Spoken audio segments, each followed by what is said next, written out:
Happy New Year and welcome back to The Dispatch, the official Arsenal podcast with myself, Frimmy, and of course to the left of me, it is Josh James. Today we're going to hear from the boss about our game tonight, of course, and we have that big game on the weekend for the FA Cup. Hopefully we can go all the way, but we need to get through Portsmouth to do that. And then we have got the captain's call. Yeah, we're here for Martin Odegaard. Yeah, I spoke to him just before the game. So, yeah, we'll have a little extract from that. And then we've got Jan and Emma once again. The whole gang together today. Yeah. Lovely stuff. So let's get into it. Let's do it. Since we last podded, a lot has happened, man. Had a few games, haven't we? It's hard to keep track of all the games, especially over Christmas and New Year. You don't know where you are. It literally just comes and feels like one big blur. Everton, I think, was the last when game when we were talking together. About, we're talking about going there. Yeah. Need not worry. Good win there. Good win. Then Palace here. Yes, that feels like it was ages ago. It feels like it was a long night because of the penalties. The penalty shootout, yeah. I remember sitting there and it was absolutely freezing. I was like, please, guys, just get a goal so we can get out of it. But we got through the penalty shootout. What a penalty shootout. Those penalties that we really stuck good. away. And is it too early for a stat? Can I throw a stat at you? Oh, go on. Get the Never too spreadsheet early for a stat. out. 47 out of our last 51 penalties in shootouts we've scored, which is some strike rate. Because, is it? Yeah. I didn't know it was that good. Yeah, it is good. We scored all 8 that night, 8-7 on pens. So, long night. And then after that... Do you remember your favourite pen of the night? Oh my word, I'm trying to think. I thought you were going to say favourite penalty shootout because I've been to a few of those. That could be a good one after. I think my favourite from that night was Timber's. Timber, yeah. It came off the post. Yeah. I mean, it's he scary. He smashed it in, and he wasn't in the first 5, Yeah. so you're never sure. But favourite penalty shootout, Man United FA Cup final. Remember that 2005? I do remember that because I remember watching it at my house, and at the time my cousin was living with us, and he was a United fan. He had a friend over, and he was in his room watching, nice. and I was in my room watching the Arsenal half. It's like we both have different halves, and I remember I'm not gonna lie, they absolutely smashed us through the game. Oh no, we got away with that 0-0. They Absolutely, were hitting everything at us, and when we got to the pennies, and then Vieira scored the winner, I ran into his room. Yeah, that's the other. So I was not working that game. I was there as a fan. I was at the other end, so they were all taking down the other end. But it was a great stadium, Millennium Stadium, so you had a great view. But yeah, what a night, what a day that was. Brilliant. So that was your favourite penny shootout. Yeah. Of course, a few more games have happened as well. I think the next one after that was Brighton, and then Villa. Yeah, 2 more wins and Villa. I mean. What a day. Yeah. What a great night that was. So you were there, weren't you, at the stadium? Yes, I was. I actually wasn't working. I was a supporter. Nice. It was actually the first time I think I have sat at the Emirates as a supporter in like a year and a half. So when you're just a supporter, are you more nervous? Are you more tense? Are you more relaxed? How do you... It's a mixture of both. Yeah. Like it's tough because when you're down here, you kind of feel like, I don't know, you just feel kind of more connected when you're down on the ground because you're working it. You kind of feel very close to the team and stuff. But when you, as a supporter, you're so nervous because you want to be down there. But then you can also, I can express myself a bit more because I'm not behind a phone trying to express yourself even more. Yeah, I know, right? But yeah, it's because you're not behind the camera trying to film stuff go in. You kind of just let it go. I'd like to have seen that, especially when the 4th goal went in. I bet you're quite by then. When the 4th goal went in, I couldn't help it, man. And I remember I turned to my cousin that I was with, and I was like, I want to go down there. A bit of FOMO. You wanted to get down for the celebration. I want to get down there, man. He goes, go. I was like, no, man, I don't want to leave you. And he goes, no, go. Trust me, just go.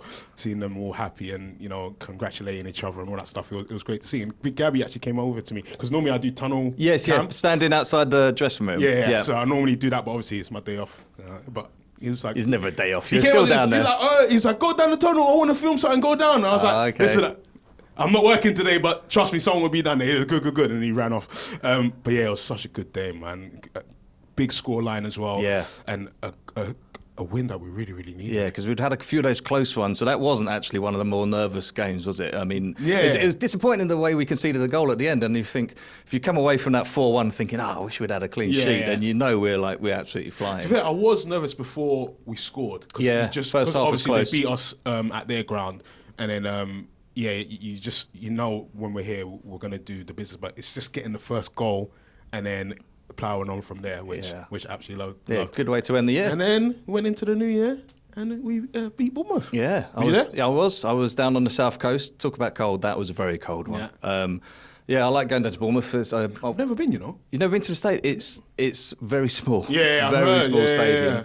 yeah. So I used to go to university at Bournemouth. Tell a lie, I have. You've been there? But I've erased it from my mind. Oh no, is it one of our... It's where we lost last year, I think. Oh, last season you were there? Yeah, when I think Saliba got sent off. Sent off early on. Yeah, so yeah.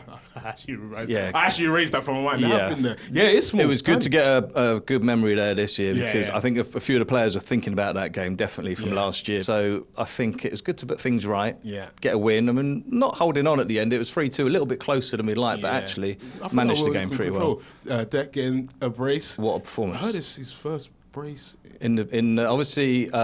got 2 against Real Madrid, but in the Premier League, including for his previous club as well. So we spoke to him afterwards, actually. Jan will be on later, talking about Content Corner. We can talk about it then because he's always great value post-match. But that was a great way to start the new year. Ended the last year really well, started the new year really well, and a few other results going our way. So let's keep it going tonight. Yes, we have another big one. They keep coming, but that's what we want. We want the big games. And this is one of those games that obviously at the beginning of the season that you look to, and the position that we're in, it's one of those games that if you really want to, gun for this title, it's one of the games that you really want to win, especially with Liverpool, not having their best season, but they're still always dangerous. And the way they beat us this year, again, if you think about how to sort of get extra motivation, you still think, how do we lose that game? That goal from Szoboszlai that... It's unsavable. We would have played Liverpool on every single day in a Premier League game, and we've won. While I was looking at my day stats, you've got the stats, yeah. I've got another stat. Here we go. We've lifted a trophy on every day of the week. What do you mean? So when we've won like the FA Cup, the league title, usually a weekend. Okay. If you win a European trophy in the midweek, but we've also lifted a trophy on a Thursday. FA Cup way back in 1993. Wow. Replays used to be then. Replays if you drew the final, not a penalty shootout. Okay. Played Sheffield Wednesday at Wembley, 93, last minute, headed goal, Andy Linnigan. Love that. But that was a Thursday night. And every day of the week, so we've lifted a trophy, which I don't know if any other clubs have done Sunday it. and Saturday will probably be like FA Cup. Yeah, league titles or something like that. Friday night, actually, talking of Liverpool. Yeah. The famous one, winning the title at Anfield, 1989. It's a Friday night, 'cause it was right at the end of the season. All the other fixtures had been played. Yeah. It was just this one game. I mean, nowadays, Sky would have absolutely loved that. Obviously we won 2-0 last minute. That was a Friday night. So, I don't know if we're the only club to have lifted a trophy every day of the week. But nice little pub quiz question, maybe. Brilliant. Well, it is a massive game against Liverpool. And I think we've got the boss. Yeah, we heard from Mikel, who did his pre-match press conference. So should we take a listen to what he had to say?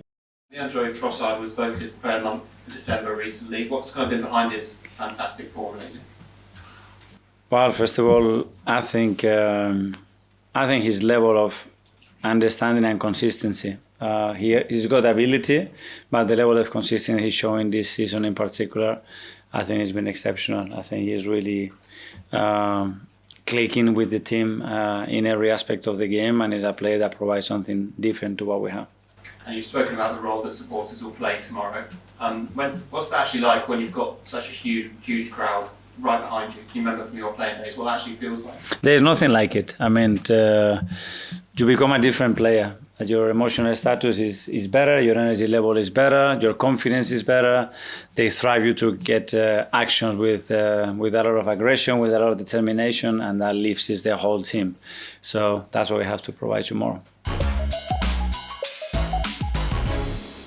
No games over the Christmas period for the women's team, but there have been a lot of things happening. It's been very busy. And to tell us what has been happening, Emma is back in the building. How are you? Hello, I'm good, thank you. I stole your job last week. So. Yes, you did. You did a great job, though. Oh, thank you. I was just keeping it warm for you, and now you're back. But I'm glad I haven't been kicked out the building just yet. Yeah, I didn't notice you weren't here, actually. What has been happening with the women's team? That's a great question. Yeah, we have kicked off with a bang. We've got a new signing in in the building. Yes, we do. Yeah, Smilla Holmberg. So she joins us from Hammarby in Sweden. 19 years old, right back, full of promise. She had quite a breakout competition in the Euros in the summer.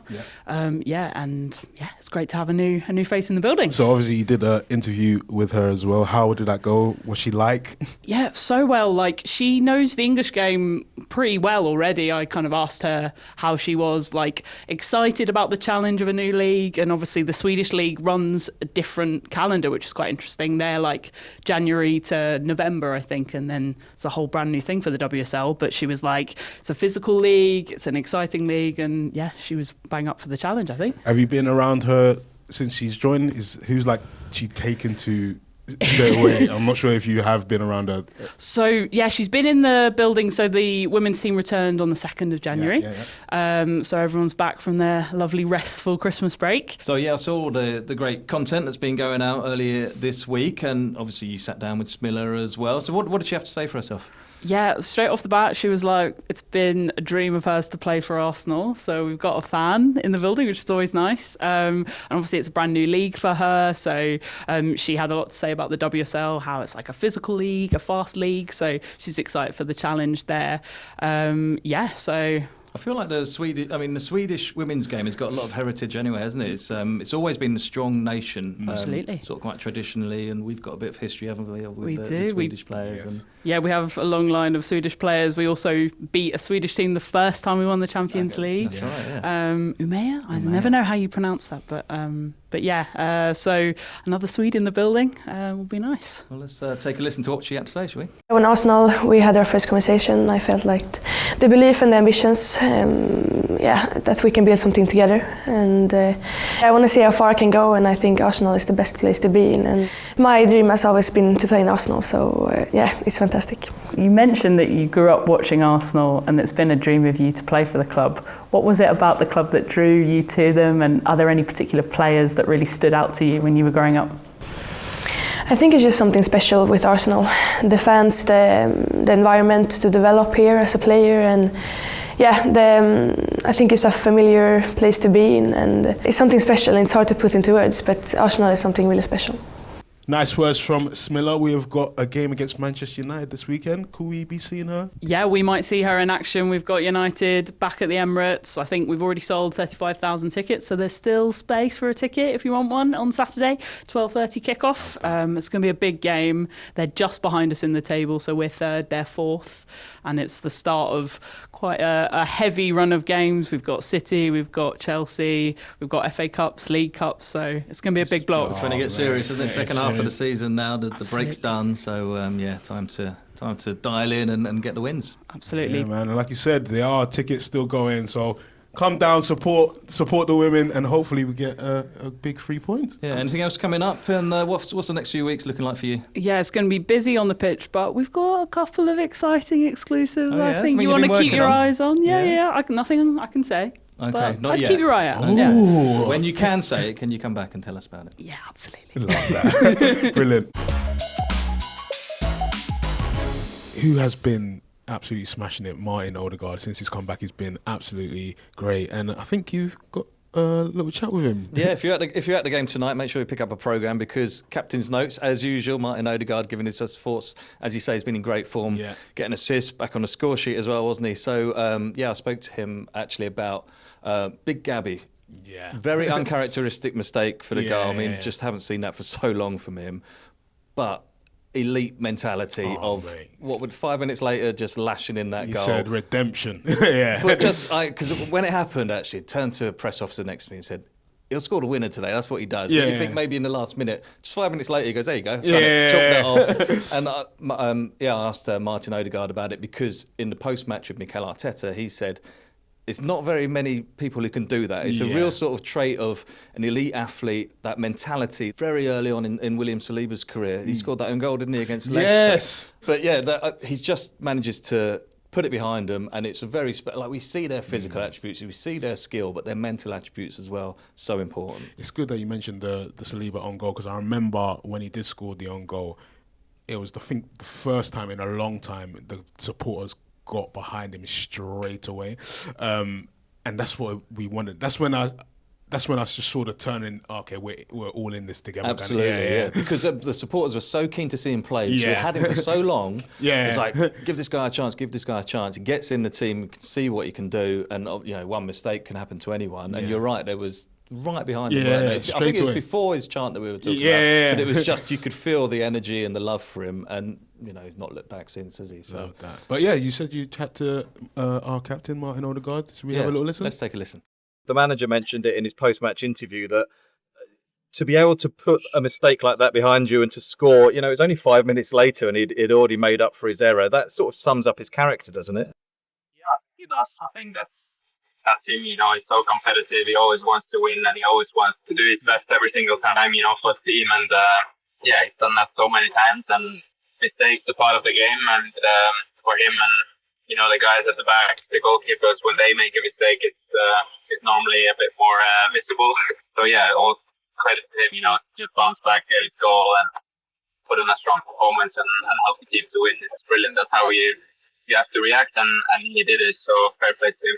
Yeah, do you think that's an underrated quality generally in football, that resilience and being able to put disappointments behind you so quickly? Because, we can all see the skill and the athleticism, but the mental side of it as well is so important. Yeah, definitely. I think the mental side of football is massive, and you need to be so sharp mentally. Either if you play really good or if you make a mistake like that, it's all in your head, to just bounce back or keep doing your thing, and that was a great example of how to respond if you make a mistake, and that was massive for us. So another big performance from him, and really happy for him.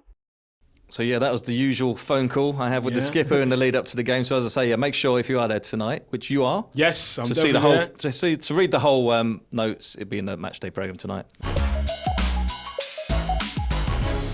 Another member of the Dispatch here with us, Gianluca, social media editor. How you doing, man? How was your New Year's? Oh, my New Year's was great, thank you. Just spent it with friends, so obviously off the back of a great win against Aston Villa, which I was here for as a supporter as well. But it was great, man. It was great to be back as well. It's been a while since I've been back. It has, since we've seen you on Content Corner. So I'm guessing there's a lot coming up, is there? You must have been working hard over the last few weeks. I mean, the thing is with football, as we all know, it doesn't really stop. No. Everyone seems to think when it's the summer, you've got the great summer break off. Maybe get a couple of weeks where it's a bit more downtime. It's simple. Christmas, you don't talk about anything that's happening there because it's just relentless. We obviously had the 5 games over the course of the Christmas and New Year break, and lots of great content. And it's not the content that's also just coming out that we've got coming out. I mean, we've got loads of Let's Talk Abouts, we've got loads of firsts with the players as well, and a few club days coming up, 2 for the women's this month and 1 for the men's as well. But it's also the content that our supporters give us, Josh. You were there in Bournemouth on Saturday and you heard that amazing Declan Rice song, right? The launch of another chant, which I feel is a place where the William Saliba chant was was first aired a couple of years ago. So it must be a good away end for launching chants. The Saliba one to the Tequila tune. Kai actually got his first goal against Bournemouth as well the following season, and then I think that's where it started with the Waka Waka stuff as well. I think it's a great away end to be in if you can get tickets to be able to do so. Yeah, because we were sitting in the press box, which is right opposite the away end. It's a small ground at Bournemouth. And I was sitting with Ethan from our social media team, and we could hear the sort of first strains of it in the second half. And I was like, what's this new chant from the supporters? And we were trying to work it out. And he goes, I think it's a Declan Rice song. And I was like, well, he's already got a song. Yeah. But he's playing so well, he got another song. And we worked out the tune to it. Was have you heard it? I heard it when I was watching it from home. Yeah, I think it's got a nice ring to it. I feel like it's quite easy. It's going to be very catchy. How does it go for him? How does it go? Declan Rice, Declan Rice in red and white. I like it. And then something about how much it cost and we'd pay it twice. Yeah. Lovely.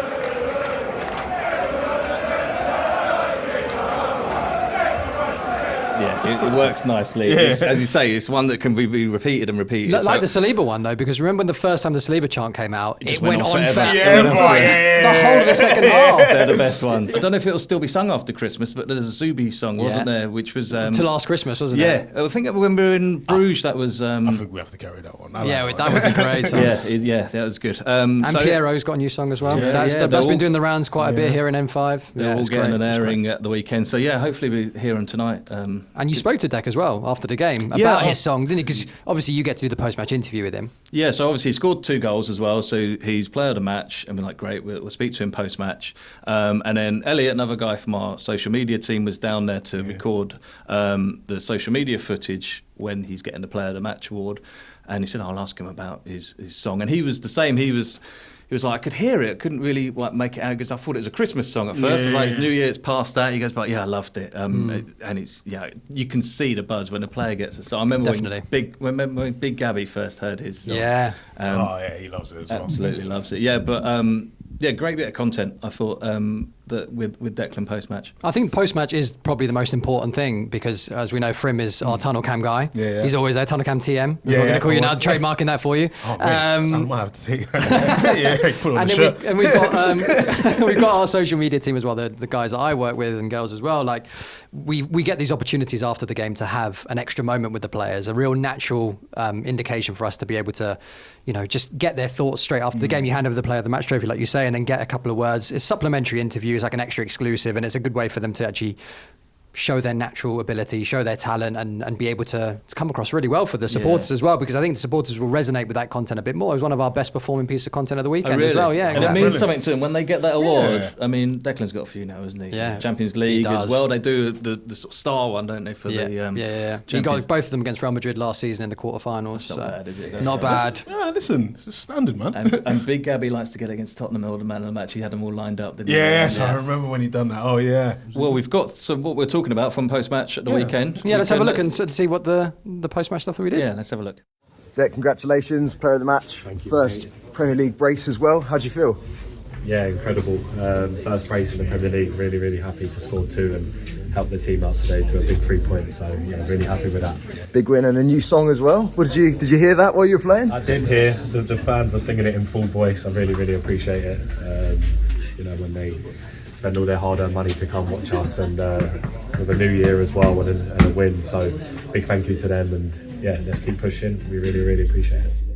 So that was Dec at the weekend. But looking ahead, we've already mentioned tonight's big game, and then you'll both be there for tonight, presumably, and Sunday as well. Looking ahead, FA Cup. New stadium for us both on Sunday. I'm going. Yeah, I'll be on Fram Park. Yeah, here's a new stadium for us both. I actually remember when they were in the Premier League as well, so it seems so long ago. So to be able to go to there for the first time, it's going to be exciting. And that, with the last game that we played there was March 2020, I think. We won 2-0 in the FA Cup. That's right. The year we went on to win it. I think that was our last away game before the pandemic, because then we played at home against West Ham on the Saturday where we won 1-0, and then that was it. No more football until June. And it's about time that we had a little cup run, isn't it, in the FA Cup? Because, that was obviously the last time we won it. So maybe a nice omen, play them again in the season we go on to win it. And it also, can I bring a stat to you? Go on, Josh, please do. Get your stat. We have a stat off.